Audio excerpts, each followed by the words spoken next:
और अगर उसमें हमने ब्रह्म रख दिया तो ब्रह्म का स्वरूप उसमें झलकने लगेगा। मन दर्पण की तरह है, वो मलिन हो गया है, उसको स्वच्छ कीजिए और उसके साथ उसको बार बार ब्रह्म चिंतन करवाइए तो ब्रह्म स्वरूप हो जाएगा। ब्रह्मविद ब्रह्म ही भवति, जो ब्रह्म को जान लेता है वो ब्रह्म स्वरूप हो जाता है। तो मन का स्पंदन ही खत्म हो जाएगा, मन अमना हो जाएगा, मन ब्रह्म स्वरूप हो जाएगा। जब हमारा इस कोटि का चिंतन हो कि तीनों शरीर, स्थूल सूक्ष्म कारण, तीनों शरीरों का स्मरण न रह जाए, जागृत स्वप्न सुषुप्ति तीनों समान हो जाए, तुरीय अवस्था को मन प्राप्त हो जाए तो ब्रह्म स्वरूप हो जाता है। अब इतनी साधना कठिन करना गुरु कृपा से ही हो सकता है, नहीं तो हम लोग फंसे हुए हैं देह में और बात करते हैं बहुत ऊंची। तो हमें चाहिए निरंतर भजन। आप देखो निरंतर भजन हो रहा है, उसको आप जांचिए कि चलते फिरते उठते बैठते सोते जागते खाते पीते हर समय हमारा गुरु नाम गुरु मंत्र चल रहा है कि नहीं चल रहा। बस इसको पकड़ लो, मन ठीक हो जाएगा, मन अमना हो जाएगा, मन भगवत स्वरूप हो जाएगा, मन ब्रह्ममय हो जाएगा। यही मन ब्रह्म का अनुभव कराता है, क्योंकि इंद्रियाणाम मनश्चास्मि, भगवान ने कहा इंद्रियों में मन मैं हूँ, अर्थात मन भगवत स्वरूप है, पर विषय चिंतन के कारण वो मलिन हो गया है। उसे अब भगवत चिंतन के द्वारा, ब्रह्म चिंतन के द्वारा हमें परम पवित्र करना है। और जब परम पवित्र हो जाएगा तो मन ब्रह्म में, बुद्धि ब्रह्म में, चित्त ब्रह्म में, अहम ब्रह्म में, ब्रह्म के सिवा कुछ नहीं। सर्वम खलमिदम ब्रह्म ने नानास्ति किंचन, ब्रह्म के सिवा कुछ नहीं बचता, केवल ब्रह्म बचता है। कृषांक गोहिल जी दुबई से। श्री हरिवंश राधे राधे। श्री हरिवंश महाराज जी। महाराज जी, करिष्ये वचनम का सही अर्थ क्या है महाराज जी? संपूर्ण समर्पण की उस अवस्था तक कैसे पहुंचा जाए जहां ना चूक रहे ना डगमगाहट, केवल उनका ही आदेश, उनका ही वचन और उनका ही आश्रय रहे? हाँ, इसमें पहले हमको अपना आहार शुद्ध करना होगा। आहार शुद्ध भी अल्पाहार, थोड़ा। क्षुधा व्याधि चिकित्सताम, क्षुधा रूपी व्याधि की चिकित्सा करे। भिक्षान्नम औषधम, विरक्त है तो भिक्षा रूपी अन्न की औषधि से, और गृहस्थ है तो धर्म के द्वारा कमाए हुए धन से। पहले हमारा भोजन ठीक हो, रसेंद्री ठीक हो ना तो सब ठीक हो जाएगा। प्रधान इंद्री रसेंद्री है। हमारी जिह्वा ठीक हो तो हमारी जनेंद्री ठीक हो जाएगी, हमारी नेत्रेंद्री ठीक हो जाएगी, हर इंद्रियां ठीक हो जाएंगी। पहले हमारा आहार, वैसे भी कहते हैं जैसा खाओ अन्न वैसा बने मन। तो रसेंद्री को हम शुद्ध करें, फिर श्रवणेंद्री को शुद्ध करें। एक एक इंद्री को पवित्र करना है, तभी हम डगमगाएंगे नहीं। श्रवणेंद्री से किसी की निंदा नहीं सुननी, किसी की पाप की बात नहीं सुननी, प्रपंच की बात नहीं सुननी। भगवत कथा, ब्रह्म चिंतन की बातें, भगवत चिंतन की बातें, भगवत सिद्धांत, ये कानों से सुनाना है। नेत्रों से हमें सब में भगवान का दर्शन करना है।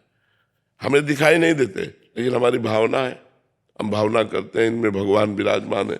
भावना जब सिद्ध हो जाएगी तो व्यक्ति नहीं दिखाई देगा, केवल भगवान दिखाई देंगे। जब हम भावना की साधना करते हैं तो पहले हमें व्यक्ति दिखाई देता है, वस्तु दिखाई देती है, स्थान दिखाई देता है। जैसे ये नीम का पेड़ है, लेकिन इसमें भी भगवान है। ये हाथी है, इसमें भी भगवान है। तो हमें पहले कुत्ता, हाथी, नीम दिखाई दी, लेकिन जब भावना सिद्ध हो जाएगी तो सीधे भगवान दिखाई देंगे। तो हमें भावना करनी है, नेत्रों से देखना है कि सब में भगवान। जड़ चेतन जग जीव जत सकल राम मैं जानी, बंदों सबके पद कमल सदा जोरी जुपान। सब में भगवान विराजमान है, हमारी ऐसी भावना हो। रसेंद्री में एक वाकेंद्री है, इससे दो काम होते हैं, स्वाद लेना और बोलना। बोलने में हम अधिकतर मौन रहे, जब बोलें तो भगवत चर्चा बोले या व्यवहार का उतना कार्य बोले जो सत्य और धर्ममय हो, अन्यथा वाणी को मौन रखें। हाथ से किसी को दुख न पहुंच पावे। पैर हमारे तीर्थ याटन करें, परिक्रमा वृंदावन की, गिरिराज जी की परिक्रमा, ब्रज आना, हरिद्वार जाना, काशी जाना, इससे हमारा अंतःकरण पवित्र होता है। जब हम वाक इंद्रिय से भगवान नाम कीर्तन, भगवान नाम जब भगवत चर्चा करते हैं तो हमारी वाक इंद्रिय पवित्र हो जाती है। जब रसेंद्रिय से हम भगवान को भोजन अर्पित करके पाते हैं तो हमारी रसेंद्रिय पवित्र हो जाती है। जब हमारी इंद्रियां पवित्र हो गई तो मन अपने आप पवित्र हो जाएगा। क्यों? क्योंकि मन इंद्रियों के अधीन हो गया है और इंद्रियां विषयों के अधीन हो गई। तो जब हम अपनी इंद्रियों को कंट्रोल करते हैं तो मन कंट्रोल में हो, और जब मन कंट्रोल में तो बुद्धि पवित्र हो जाती है, और जब बुद्धि पवित्र हो जाती है तो भगवान में स्थित हो जाती है। पवित्र बुद्धि भगवान में स्थित हो जाती है, और जहां भगवान में स्थित हुई तो पूरा डिपार्टमेंट भगवतमय हो जाता है। इंद्रियां, मन, बुद्धि, चित्त, अहंकार सब भगवत स्वरूप हो जाता है। तब वो बट विश्वास अचल निज धर्मा, तब अपने भागवत धर्म में अटल हो जाता है। उसको कोई भ्रष्ट नहीं कर पाता। पर कहने में और सुनने में बहुत सरल है, करने में बड़ा कठिन है। हर इंद्री में पड़ गए। अब मोबाइल से दुनिया के दृश्य देखना, कानों से प्रपंच और निंदा की बात सुनना, और जनेंद्री से परिस्त्री से भोग करना, ये नरकगामी आचरण है। पहले इनको सुधार ले तो हमारी स्थिति सुधर जाए। समझ रहे हो ना? पल्लवी जी मथुरा से। राधे राधे। राधे राधे महाराज जी। गुरुदेव आपके चरणों में कोटि कोटि प्रणाम। गुरुदेव, नए साधक होने के कारण संख्या से मुझे प्रेरणा और निरंतरता मिलती है, तो क्या शुरुआती दौर में मैं इस पर निर्भर रह सकती हूँ? हाँ, बिल्कुल रहना चाहिए। आजीवन निर्भर रहना चाहिए। हम तो कहते हैं संख्या से बहुत ज्यादा भजन होता है। जब हम काउंटर से या माला से संख्या से भजन करते हैं, चूंकि मन को थोड़ा अभिमान पसंद है, आगे चल करके नष्ट हो जाता है जप करने से। पर प्रारंभ में इतना सुख मिलता है कि आज हमने 10,000 नाम जप किए, आज हमने 11,000 नाम जप किए।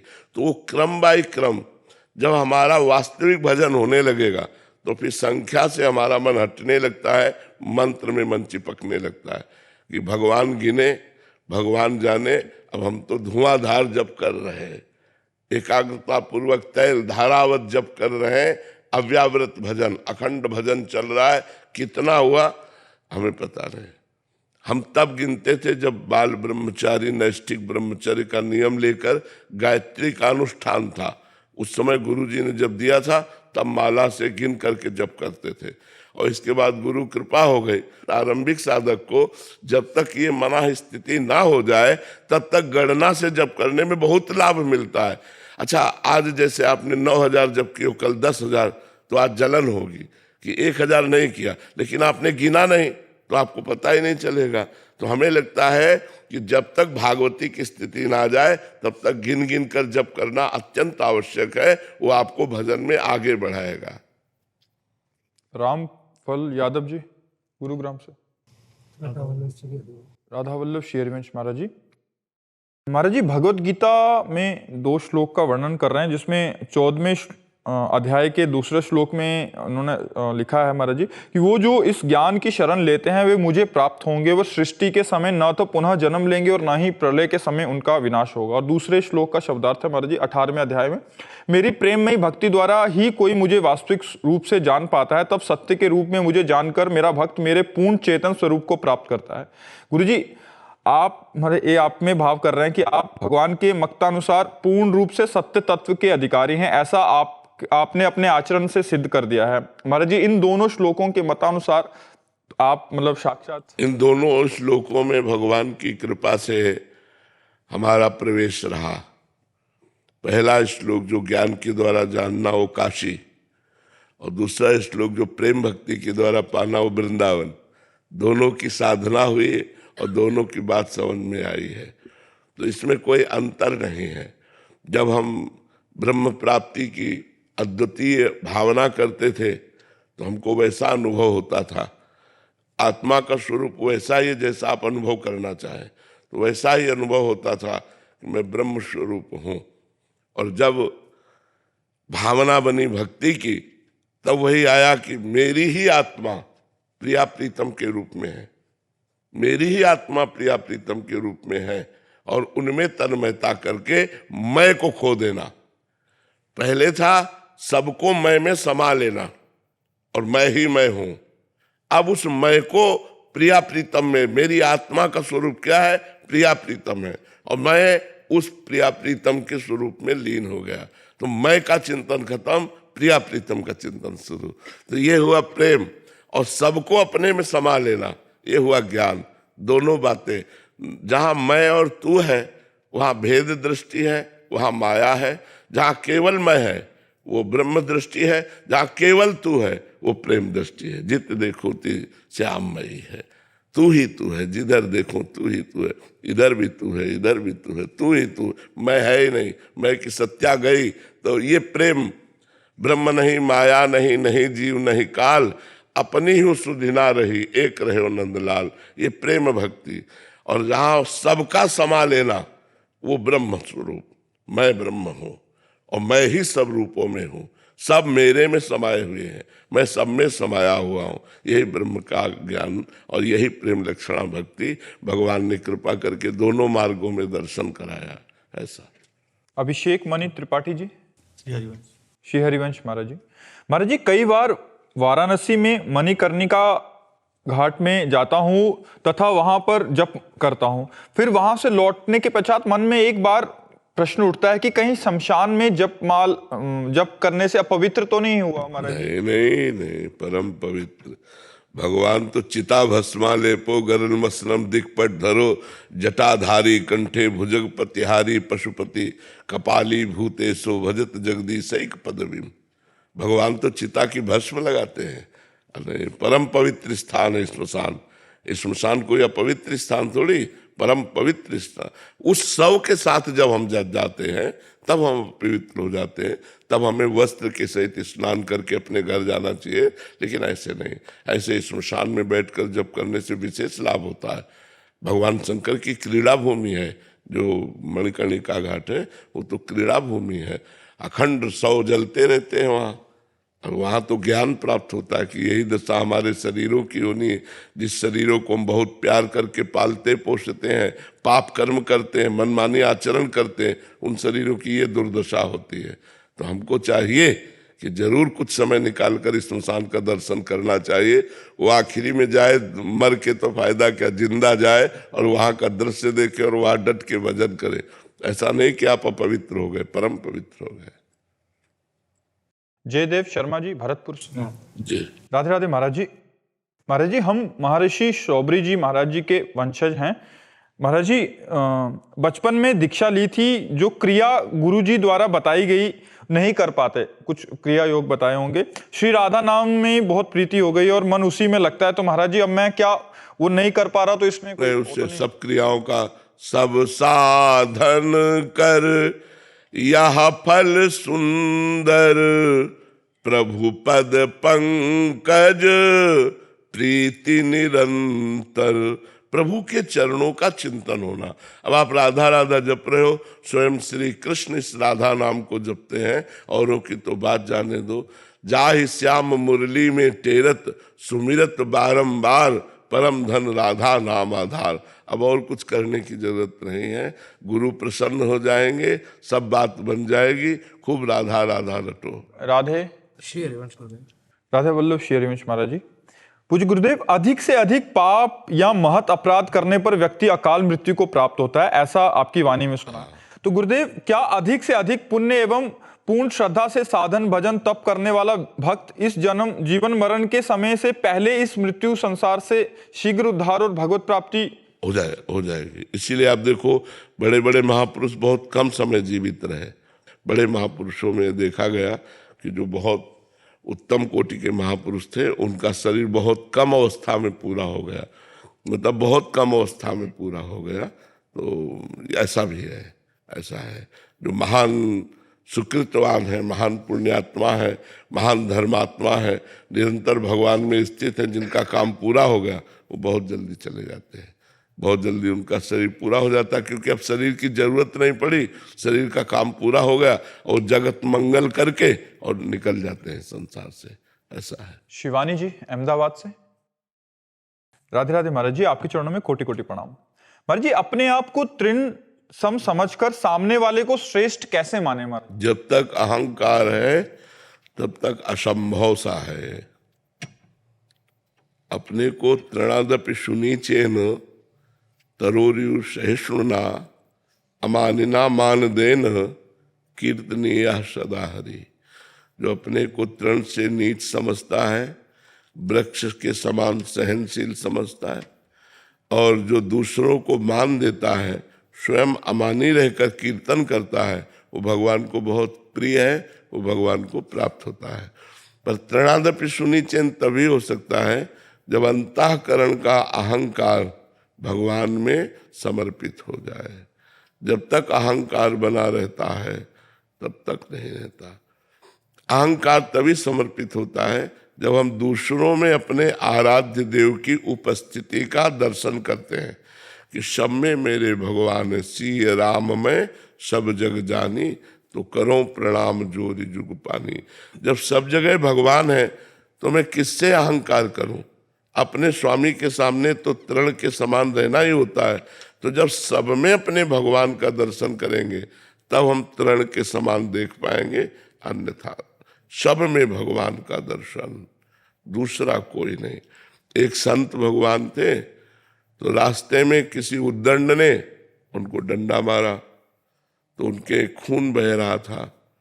थोड़ी देर बाद एक डॉक्टर निकला, उसने देखा अरे तो गाड़ी में बैठाला, अस्पताल ले गया अपने, और उनको दवा आदि देकर गर्म दूध पिलाने लगा।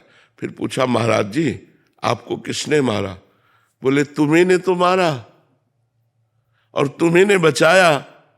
उनका महाराज जी कैसी बात कर रहे हो, मतलब लोग क्या समझेंगे? बोले हम पक्का कहते हैं तुम्ही ने मारा, तुम्ही ने बचाया। तब वहां एक सत्संगी थे, तब उन्होंने कहा आप समझ नहीं पा रहे, स्वामी जी सब में भगवान को देखते हैं।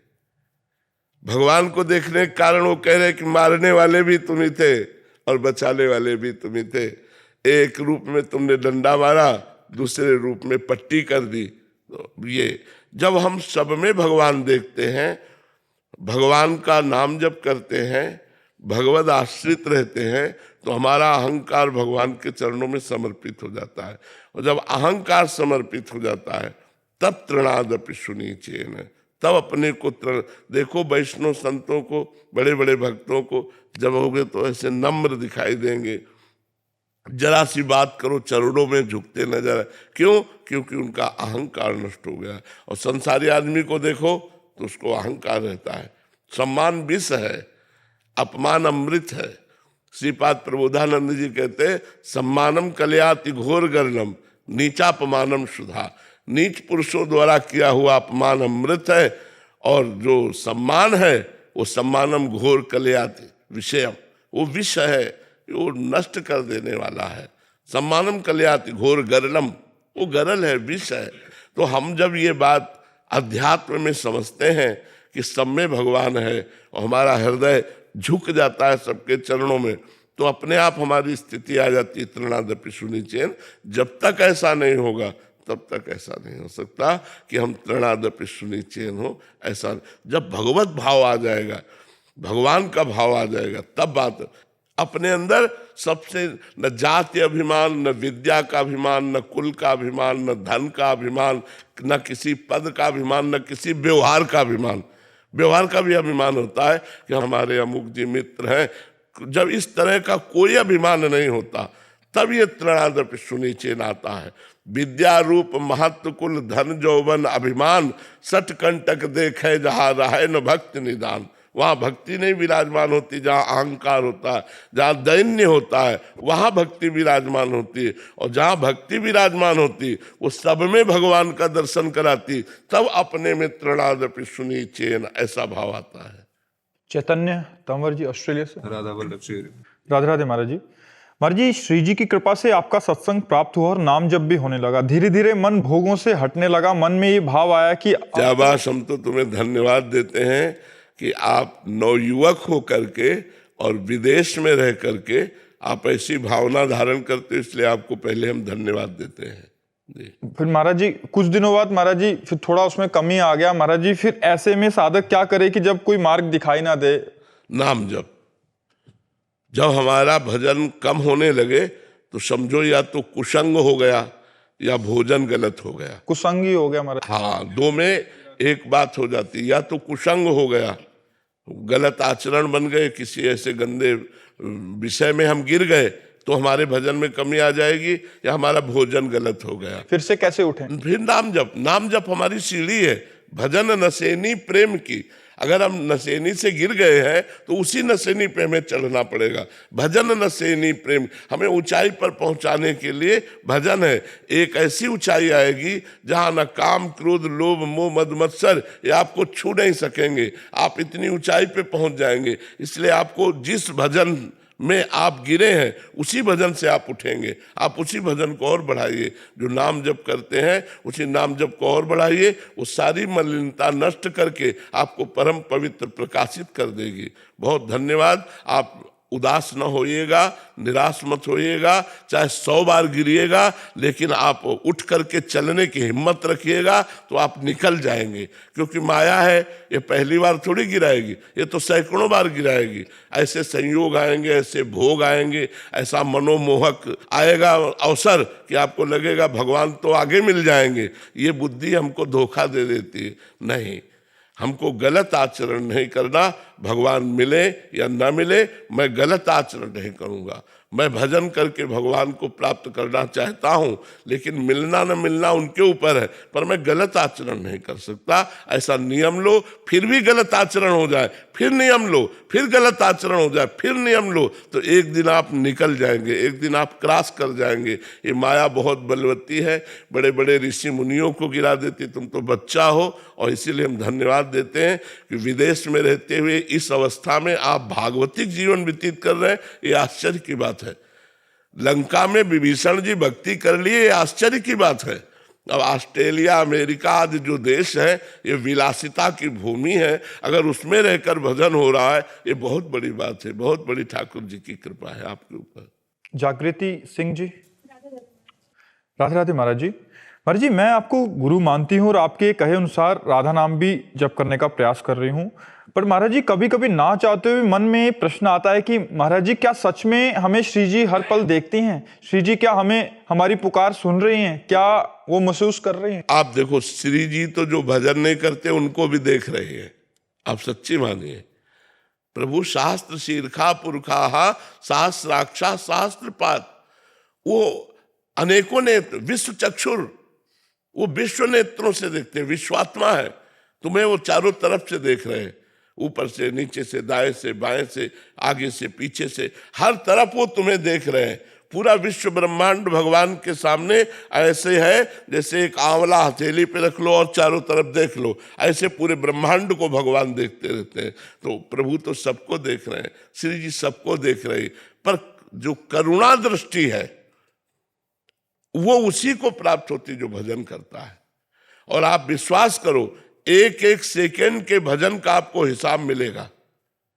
ऐसा नहीं कि पता नहीं कोई जान रहा है कि नहीं जान रहा, मैं भजन कर रहा हूँ, बड़े दुख में हूँ, बड़े कष्ट से भजन कर रहा हूँ, इसका फल मिलेगा कि नहीं। तो हमारी बात पर विश्वास करो, एक एक सेकेंड का आपको भजन का फल मिलेगा। एक एक सेकंड कभी व्यर्थ नहीं जा सकता। वो शाश्वत सच्चिदानंद प्रभु का चाहे राधा नाम लो, चाहे राम नाम लो, चाहे कृष्ण नाम लो, आपको निश्चित उसका फल मिलेगा। और जब फल मिलेगा तो आप निहाल हो जाएंगे, आप आनंद युक्त हो जाएंगे, आप जन्म मरण के चक्र से मुक्त हो जाएंगे। विश्वास कीजिए। डॉक्टर लोकेश शर्मा जी, राजस्थान से। राधे राधे। राधे राधे महाराज जी। गुरुजी, श्री कृष्ण की प्राप्ति क्या स्वयं उनकी इच्छा से होगी? नहीं, हमारी इच्छा से। हमारी इच्छा से। उनकी इच्छा से हो तो सबको प्राप्त हो जाए ना। हमारी प्रबल इच्छा, हमारी प्रबल व्याकुलता। रुरुदु सुस्वरम राजन कृष्ण दर्शन लालसा। गोपी जनों ने जब प्रयास किया और भगवान नहीं प्रकट हुए तो सब एकत्रित होकर रोने लगी। रुरुदु सुस्वरम राजन कृष्ण दर्शन लालसा।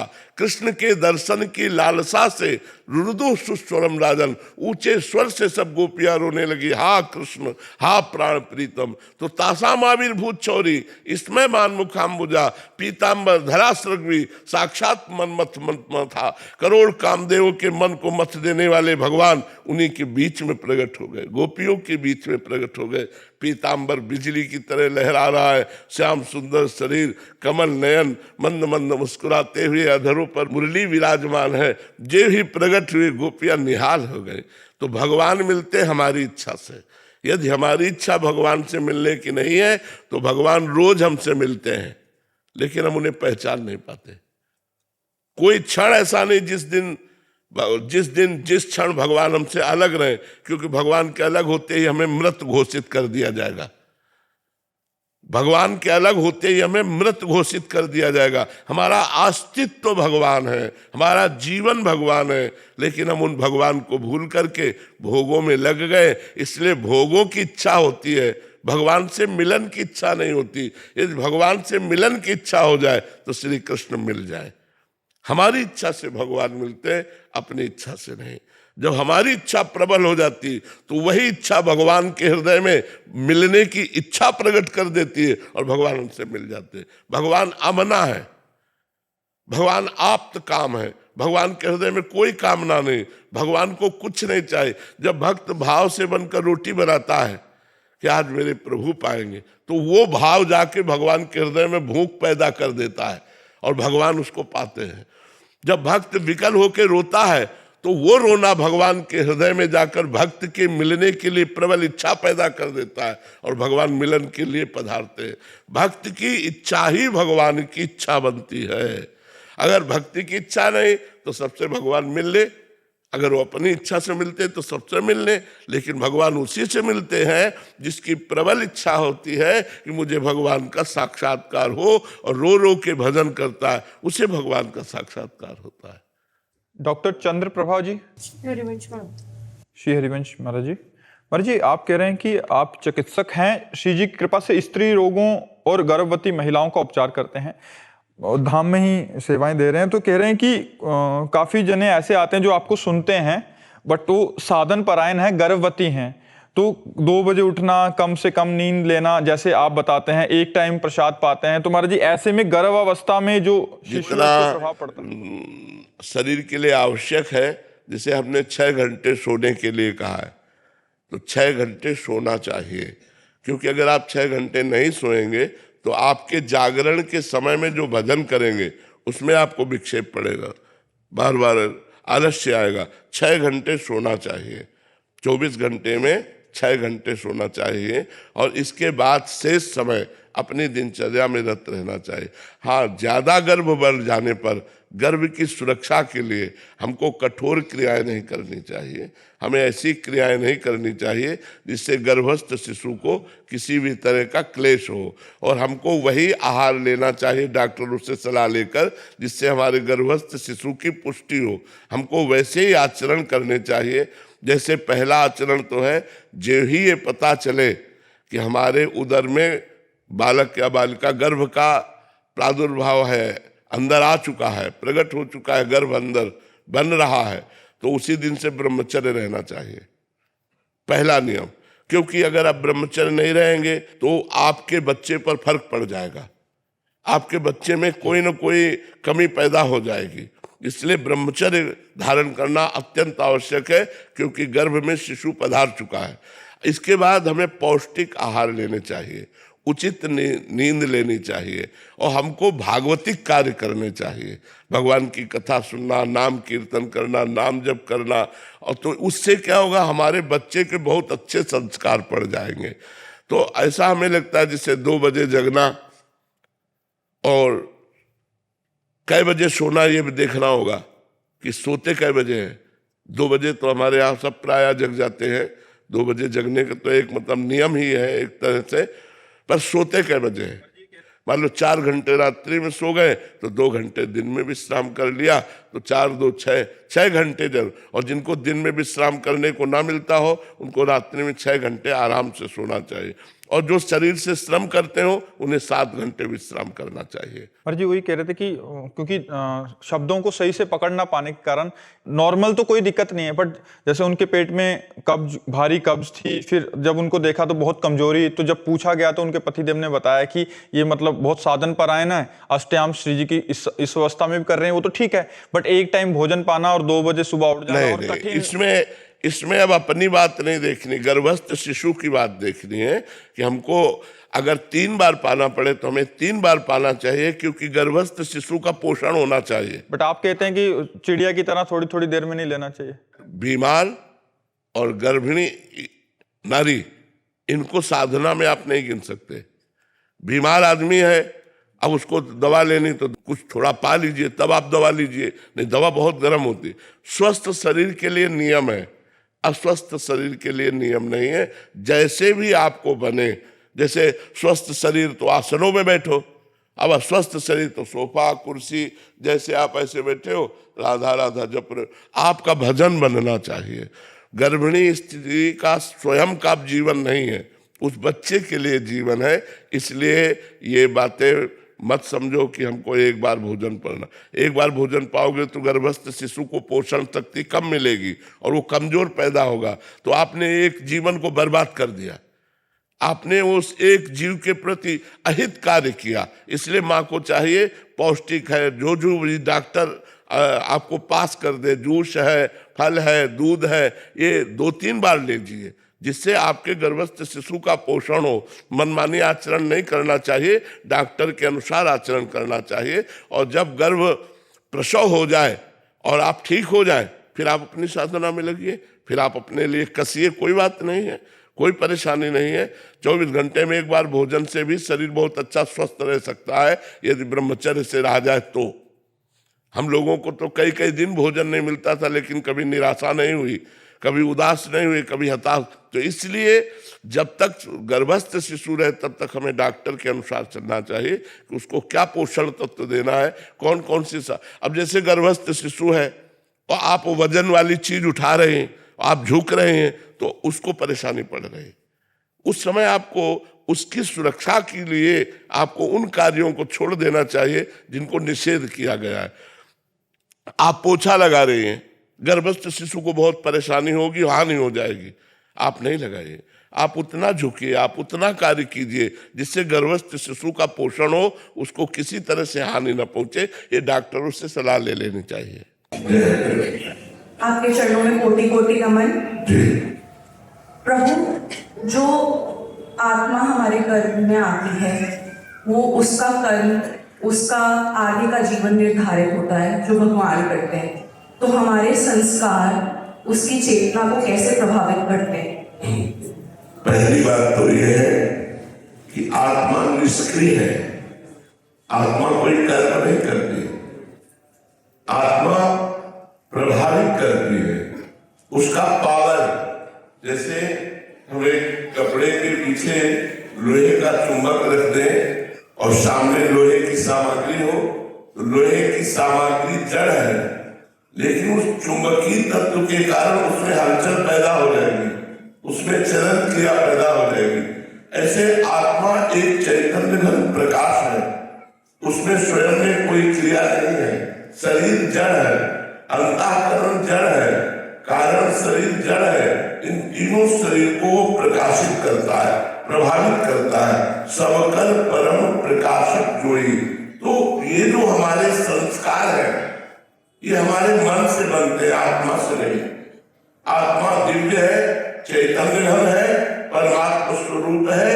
किसी भी प्रकार के किसी विकार का प्रभाव कभी आत्मा पर नहीं पड़ता, अंतःकरण पर पड़ता है, मन पर पड़ता है। हमारे मन पर 2 प्रकार के प्रभाव पड़ते हैं, एक असत और दूसरा सत। कभी कभी सत मार्ग में चलने वाले भी असत प्रभाव से प्रभावित होकर फिसल जाते हैं, कभी कभी असत मार्ग में चलने वाले भी सत प्रभाव का संग पाकर वो उच्च दशा को प्राप्त होते हैं।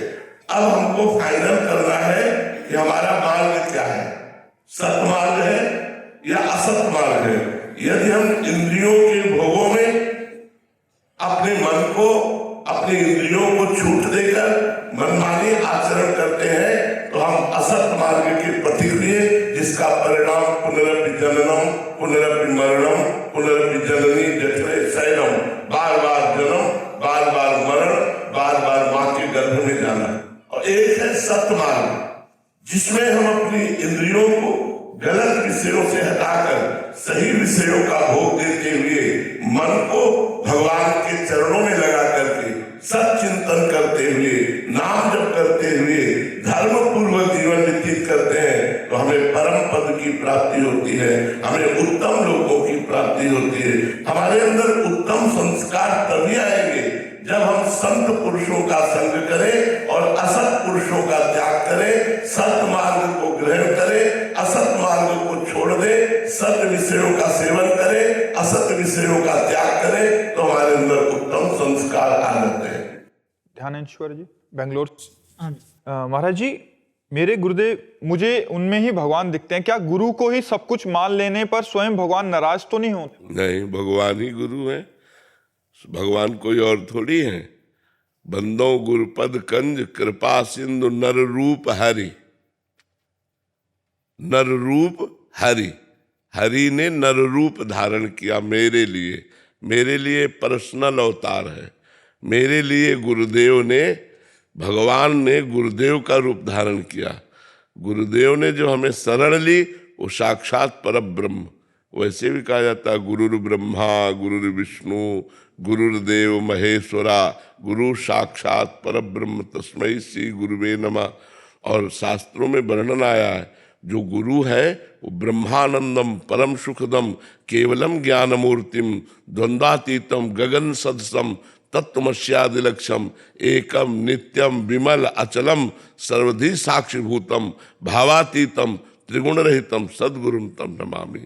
सद्गुरु कोई त्रिगुण रूप थोड़ी माया में, वो तो त्रिगुणातीत है, वो तो परब्रह्म परमात्मा है।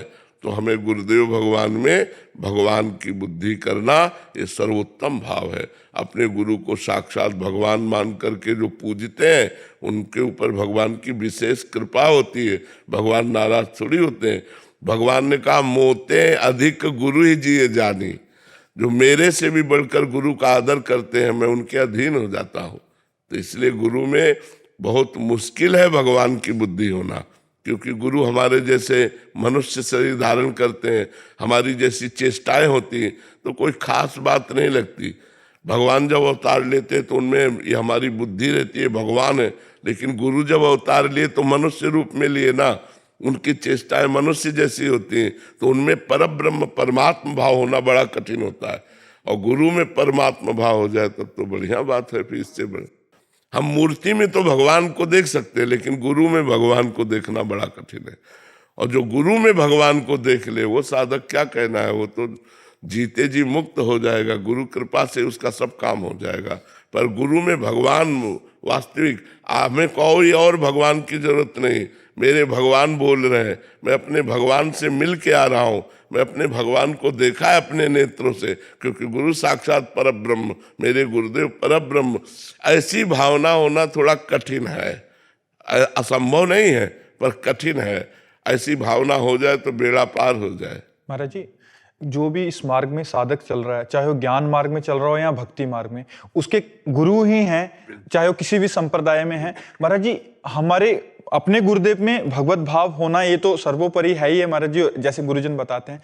पर महाराज जी, हमारे गुरुजी बोल नहीं पा रहे, मतलब वो ज्ञान, पर दूसरे गुरुजी ऐसा, तो हमारी इस भावना में ये भावना दृढ़ न्यून देखो, ना हो, एक श्लोक और है, अखंड मंडलाकारम व्याप्तमेन चराचरम तत्पदम दर्शतमेन तस्मै श्री गुरुवे नमः। वहां से भी गुरु बोल रहे हैं। एक जगह गुरु मौन है तो वहां से गुरु मुखर है, वहां से गुरु बोल रहे हैं। तो हमें जहां भी भगवत चर्चा सुनाई दे तो विश्वास करना चाहिए मेरे गुरुदेव ही इनके रूप में बोल रहे हैं। पर अपने गुरुदेव पर, सब में गुरुदेव की भावना और अपने गुरुदेव पर ब्रह्म दृष्टि। साक्षात परमात्मा मेरे गुरुदेव हैं, लेकिन सब रूपों में गुरुदेव ही बोल रहे हैं। जैसे मौसी और माँ, मासी और माँ, यद्यपि बा के समान ही उनका हम आदर करेंगे, पर माँ तो मेरी बा है ना। ऐसे ही गुरुदेव के समान हम हर संत का आदर करेंगे, पर गुरुदेव तो हमारे परम ब्रह्म है। ऐसी भावना करनी चाहिए। महाराज जी, इसमें एक और संशय, जैसे आप कहीं कहीं इसी बात का आश्रय लेके, मतलब कोई माता बहनें और तुम्हारे जी उस, क्योंकि ऐसी भावना होगी तो समर्पित है, हाँ, तो ऐसे में क्या सावधानी इसमें रखें? ये सावधानी रखनी कि हमें संतों की बात तो सुननी है, पर अगर हमारे गुरु की बात से अलग है तो हमें उनकी बात माननी नहीं है। माननी अपने गुरुदेव की है, सुननी सबकी है।